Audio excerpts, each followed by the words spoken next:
Senator Bato de la Rosa should face the House of Representatives Quad Committee to clarify allegations against the past administration's war on drugs instead of going to the media, according to Manila 6th District Representative Bienvenido Obante Jr. During the So yun si Bato kasi mga preno, mahilig parinig sa social media, no? Doon siya bumabanat, doon siya naglalabas ng kanyang tapang puno. Gano'n. No, so alam nyo yung social media, yung media, pwede ka naman magsalita diyan, pero mas maganda, no, na ikaw mismo haharap ka diyan sa Quad Committee hearing. 'Di ba? Para mapatunayan. Syempre, ang dahilan ni Bato, senador pa kasi ako eh. Oo. Di pa ako pwede diyan kasi busy ako sa sa Senado. Yung pagharap mo sana diyan sa mga interview sa'yo, kung hinarap mo na lang sa Quadcom, di tapos yung usapan. 'Di ba? Ang tingin tuloy ng mga Pilipino sa'yo ngayon, Bato, natatakot ka. Naduduwag ka. Akala ko ba maisog? 'Di ba? Pero takot pala. 'Di ba? Hanggang yung maisog, wag niyo namang sirain yung pangalang maisog. 'Di ba? Yung pangalang maisog na nagagamit ng mga takot eh. 'Di ba? At tulad ni Bato de la Rosa. So ayan po, no, bigyan po natin ito ng reaction mga pre, pero syempre no, bago po tayo magtuloy-tuloy sa ating reaction ngayon, ayan meron po tayong dito. Facebook page, Ballpoint Man 2.0, and syempre meron din po tayong TikTok. Ayan And syempre kung hindi ka pa nakasubscribe sa ating YouTube channel, huwag kalimutang mag-like, share at subscribe. Yan subscribe na po kayo sa ating YouTube channel. And syempre mga pre, no, i-share mo na ang video na to at i-like mo na ang video na ito. So ito na nga, pakinggan po natin yung balitang ito. The resumption of the Quad Committee hearings on Tuesday, January 21, Abante says that De La Rosa was given several chances to explain his involvement. Oo! Ang dami kayang kay De La Rosa, patawag, di ba? Pero ini-ignore po ni Bato de la Rosa yung patawag sa kanya. Pero pag siya yung nagpatawag at hindi pumunta, yung pinapatawag niya ay galit. 'Di ba? Galit po siya. Pero siya pag pinapatawag siya, nasaan yung De La Rosa nyo? 'Di ba wala? Tuloy. In former President Rodrigo Duterte's anti-illegal drug campaign. Hindi niya kasi pasensya na kung napupost natin Hindi niya kasi maharap-harap ito. Kasi hindi niya alam yung isasagot niya or ipapalusot pa niya. Kasi halatang halata na eh. Nakasama siya sa war on drugs si Digong. Ilalaglag pa nga siya ni Digong eh. KO! Diba? Anong sabi ni Bato de la Rosa? Pag pumunta si Digong sa Quadcom, nandun din siya. Pero pag wala si Digong doon, wala siya. Pero tingnan mo, nung nakaraang taon, dumalo si Digong sa Quadcom, pero si De La Rosa wala. KO! Sa Senado, nandun. Pero sa Quadcom, wala eh. Ano yun? Laki ng katawan mo, natatakot ka. Di ka naman doon, di ka naman tutustahin doon. Magkakaroon lang ng investigasyon. He did not avail of it. De La Rosa, who was Duterte's first Philippine National Police Chief, was one of the key implementers of the drug war, having designed Oplan Tokhang. Diyan siya nagbabanat sa medyo. Diyan siya nag-aangas, di ba? Yan po si De La Rosa. So tuloy. Ang ating Senador Bato de la Rosa, nung tinanong siya, ayaw naman yung humarap sa amin. Bakit kaya? Bakit ayaw humarap? May tinatago ba? KO! Patunayan yung matapang. Taga Davao ka, Bato de la Rosa, di ba? Ang sabi, pag taga Davao, matapang. Di ba? Patunayan mo. Hindi naman kayo magsusuntukan dyan sa Quadcom eh. Magkakaroon lang ng investigasyon. KO! Diba? Or salita lang yung tapang. Yun lang. Pag ito si De La Rosa, hindi to nanalo ng pagkasenador, nako. Mawawalan to ng immunity, lagot ka talaga. Maraming maghahabol sa'yo na nagmamahal sa'yo. KO! Bakit? Wala ka ng karapatang tumanggi sa patawag sa'yo eh. Pag pinatawag ka dyan, hindi ka pwedeng hindi dumalo. Baka matulad ka kay Roque. KO! Pinapaharap namin para maging malinaw lahat ng bagay. Tama. Anong ginagawa niya? Nasaan? Natakot.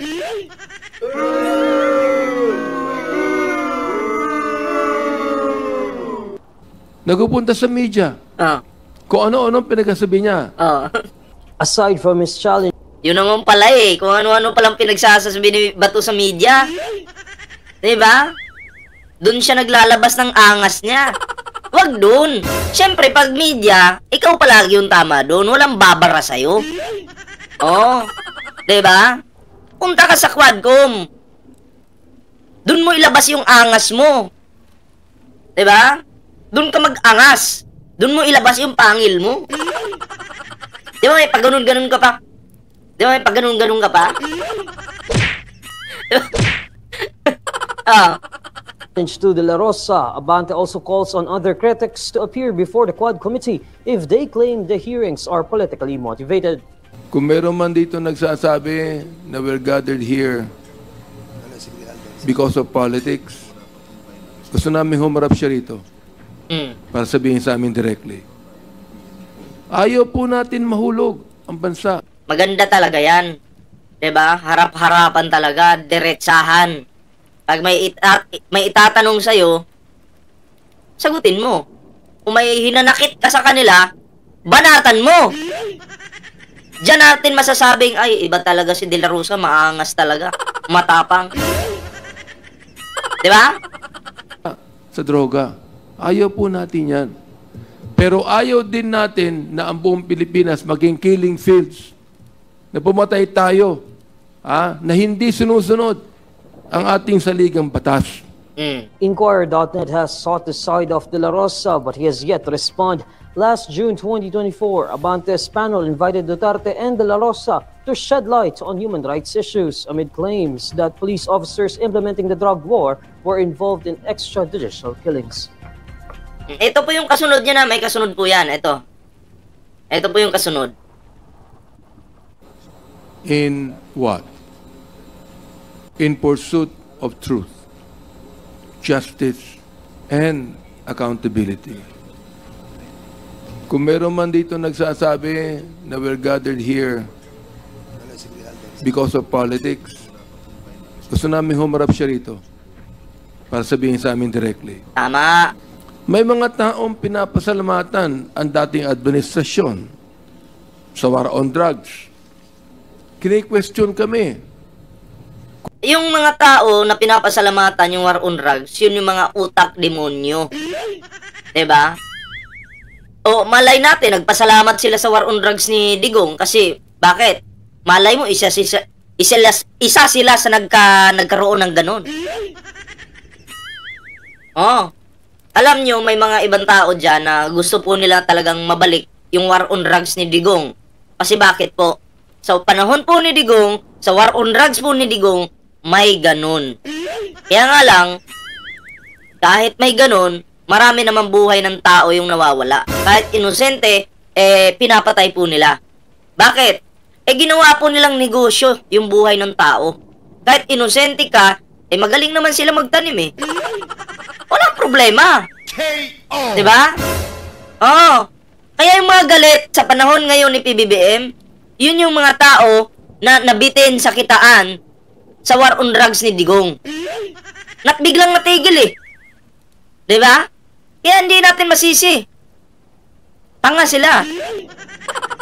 KO! Bitin sila sa ganun Totoo naman kasi, may mga reward kasi Diba? Ay pagpasok ngayon ni Pangulong Bongbong Marcos, Stop! Bawal na yan. May war on drugs pa rin naman ngayon.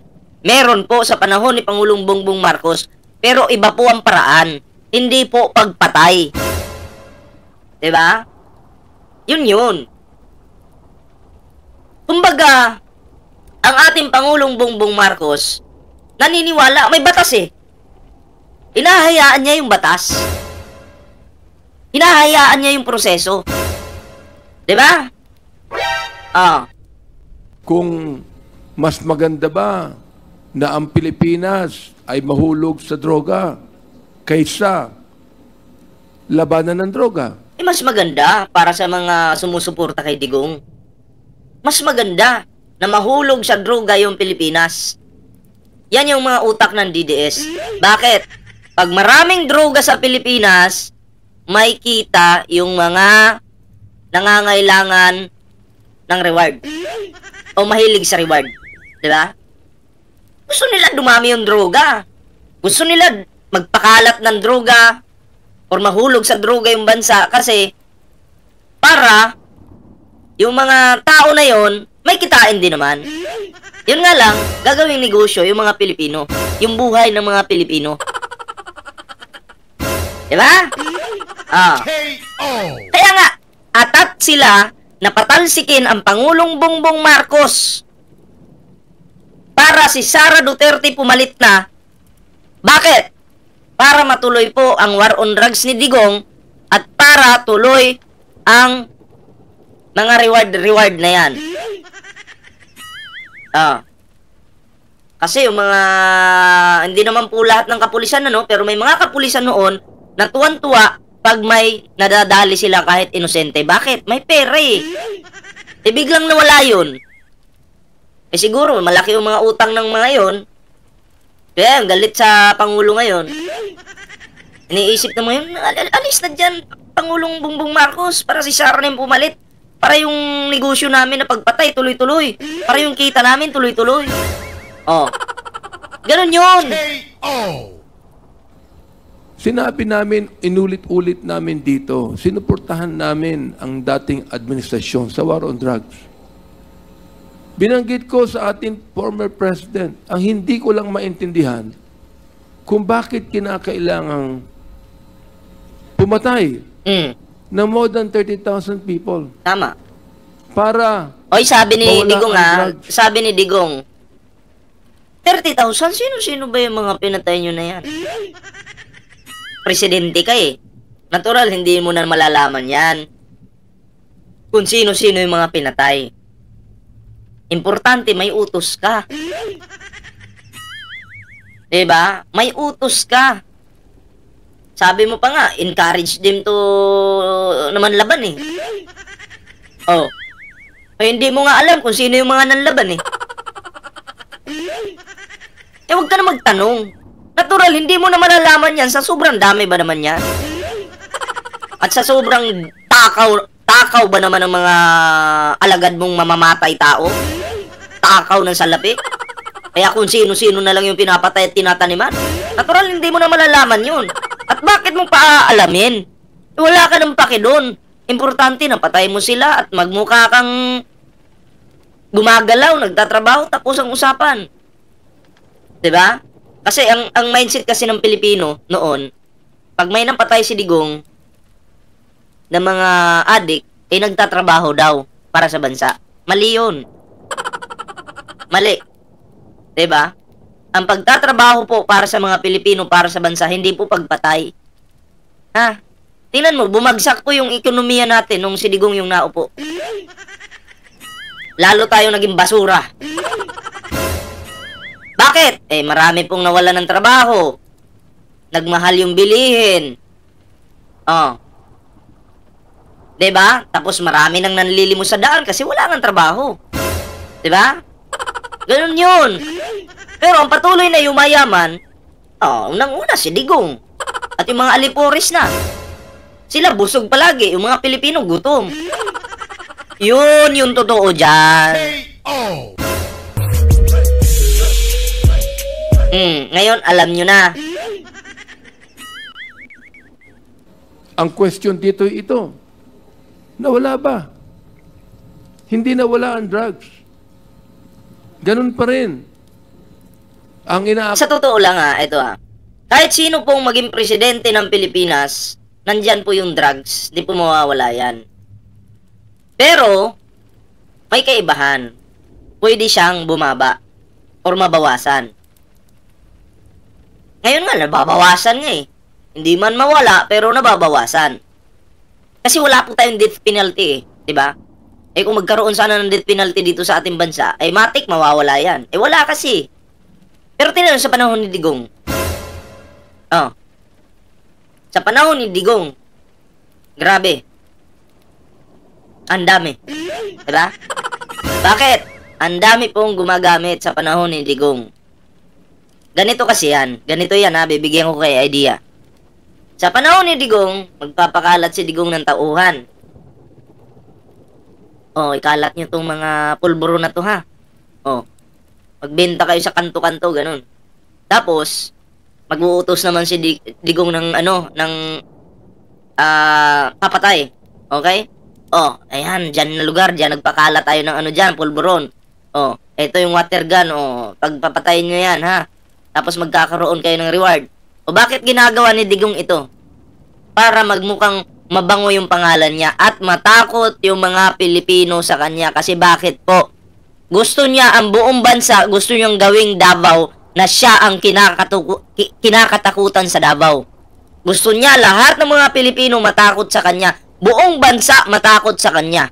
Kaya ganon yung kanyang diskarte. Diba? Tayo mo sa Davao, takot lahat sa kanya. Yan yung gusto niyang mangyari sa buong bansa. Bakit? Kasi gusto niyang kontrolin ang bansang Pilipinas. Katulad ng pagkontrol niya sa Davao. Tingnan nyo ha. Bakit? Eh kasi, eto yon. Sa Davao City, sino ba yung pabalik-balik na mayor dyan? Minsan anak niya, minsan siya, anak niya, siya, anak niya, siya. O, ganun din yung binabalak sana ni Digong sa Pilipinas. Na pagbaba niya bilang presidente, susunod si Sara, susunod si Baste, ulong, and then tuloy-tuloy na. Gusto nilang hawakan yung bansang ito. Kasi nga, idadaan muna nila sa pananakot. Di ba? Ganon yun! Hindi nyo nagigets? Lawakan nyo lang pag-unawa nyo. Di ba? Iniisip kasi ng mga tangang DDS ganito. Sige nga, kung si Digong yung nagpapakalat ng pulburon, tapos siya din yung magbabayad sa mga reward, anong kikitain ni Digong dyan? Wala naman. Bobo eh, hindi nag-iisip eh. Natural, yung iniisip ni Digong parang Davao lang. Diba? Kaya niya ginagawa para hawakan niya. Hawakan na ng pamilya nila ang bansang ito. Yun. Kaso, hindi umubra yung ganun diskarte ni Digong. Pang Davao ka lang kasi, Digong. Seriusip naman. Tuloy natin. Akala po namin dito, ay baka naman tinanggal natin ang kompetisyon para ang maiwan na lamang sa drug trade ay yung mga nasa kapangyarihan. Yun ang nais kong sabihin. Ayaw po natin mahulog ang bansa sa droga. Ayaw po natin yan. Pero ayaw din natin na ang buong Pilipinas maging killing fields. Na pumatay tayo, na hindi sinusunod ang ating saligang batas. Ang ating Senador Boto de la Rosa, nung tinanong siya, ayaw naman yung humarap sa amin. Pinapaharap namin para maging malinaw lahat ng bagay. Anong ginagawa niya? Nagpupunta sa media. Agoy! Kung ano-anong pinagsasabi niya. Sinisipa niya ang mga kapulisan Nako! na alam nila ang batas. Hindi nila dapat sundin ang nakakataas sa kanila kung naniniwala sila na hindi ito ayon sa batas. Pero sinunod eh. Di ba? Now, yet, kahit na po sa kanya mga bagay, mga kababayan, I am not without hope. Mga kasama, the Quadcom was not convened to chase imaginary shadows. We are here because lives have been lost. Because families have been torn apart. Ang daming nasira eh. 'Di ba? Ang daming nasira sa panahon ni Digong. sa kanyang war on drugs. Kumpara nyo na lang po. War on drugs ni Digong sa war on drugs ni Pangulong Bongbong Marcos. O diba? Walang namatay sa panahon ni Pangulong Bongbong Marcos. Pero may mga nakukulong. May batas eh. Oh, ganun yun. May batas tayo. Kailangan dumaan sa proseso. Huwag ilagay sa kamay yung batas. Si Digong nyo, bida-bida eh. Oh, akala niya, kaya na niyang kontrolin yung bansa. Diyan ka nagkakamali. At ang tinik ng lalamunan ni Digong, ang magiging tinik ng lalamunan ni Digong, si Leila de Lima, oh, si Trillanes. Naku po, Digong, mag-ano ka na lang, magdasal ka na lang, ha? Because organized crime operating under the guise of legal businesses has found protection in our own institutions. Because a few law enforcers, hindi namin nila lahat, a few law enforcers have chosen to become instruments of terror. Grabe, no? Instead of being ministers. At saka pansin nyo sa mga ano noon, sa panahon ni Digong, ang daming buaya sa daan. Pag may camera, halika muna dito tayo, kabila. Oh. Hinihinga ng pera para hindi na daw matikitan. Daming buhaya po sa panahon ni Digong. Sa totoo lang. Diba? Nagkalat po ang buhaya sa kalye. Pero ngayon, sa panahon ni Pangulong Bongbong Marcos, oh, meron ba tayong nabalitaan? Noon na, sa panahon ni Digong, yung rapid tulpo in action, palaging sumbong dyan. Karamihan, mga sinusumbong, mga buhayang nasa daan. Diba? Pero ngayon, wala na po. Wala na po kayong makita dyan sa Rafi Tulfo na nafi-feature dyan. Kasi wala na eh. Kasi pag buhaya, yung leader, buhaya din yung tagasunod. Or yung nagtatrabaho sa gobyerno. Diba? Ganun lang po yan. Of justice. Oh, yun lang yung video, no? At saka ba to? Oo nga naman ba to? Dapat humarap ka. Pag pinatawag ka, harapin mo. Ang problema ba to, hindi yan tinatakasan. 'Di ba? Dapat hinaharap yan. Ipakita mo sa mga Pilipino at sa mga Dabawenyo na katulad ko na maangas ka. Na maisog ka. Ang maisog, hindi lang nadadala sa pagganun-ganun, no? Wala. Hindi ganun. Pag gumanong ka pala ba to, maisog ka na yan. O isog na ka. Nakakatawa ka ba to? Nakakatawa ka. Respetuhin mo yung patawag sa'yo. Kasi ikaw nga, uulitin ko, pag ikaw ay pinapatawag, ikaw ay nagpapatawag, pag hindi pumunta yung pinatawag mo, manggigigil ka. Para kang si Cardo Dalisay. May paganon-ganon pa eh, no? Bato! Love trip ka ba to, sa totoo lang? Natatawa ako sa'yo. Ha? So, yun lang po muna yung ating video, mga pre. Kita-kits po ulit mamaya sa susunod nating video. Ayan ha. Siyempre, bago po tayo magtapos sa ating video ngayon, meron po tayong Facebook page. Yan ha. Ballpoint Man 2.0. Huwag niyo pong kalimutang i-follow ang ating Facebook page. Ayan ha. Siyempre, meron din po tayong TikTok. Ayan ha. Sa hindi pa po nakasubscribe sa ating YouTube channel, huwag kalimutang mag-subscribe. Ayan ha. Share this video mga pre at mag-like na rin kayo.